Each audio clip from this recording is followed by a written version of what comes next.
Good afternoon everyone, welcome to our channel doctor trader. তো আজকে market ভালো trade দিয়েছিল, তো আমি দুটো ট্রেড নিয়েছিলাম, একটা প্রফিট হয়েছিল, তারপর সেটার থেকে আর একটা রিস্ক নিয়ে ছোটো একটা লস হয়েছে। তো আজকে 11,000 টাকা প্রফিট।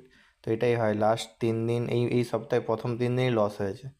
তো লস হয়েছে আই থিঙ্ক 5-6 হাজার টাকা মনে হয়, আর প্রফিট হয়েছে 11,000 টাকা। তো আমাদের অপশন বাইং যারা করি তারা আমরা এরকমই টার্গেট করে রাখি, যেদিন প্রফিট পাবো সেদিন বড়ো প্রফিট করতে হবে।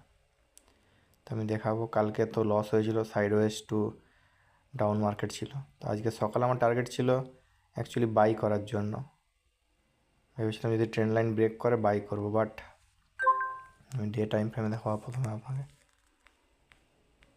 হ্যাঁ, অলদো একটা ইনডিসাইসিভ ক্যান্ডেল বানিয়েছিল, বাট আমার ছিল যে আমি যদি 26,197 ক্রস করে তাহলে আমি বাইংয়ের দিকে যাব।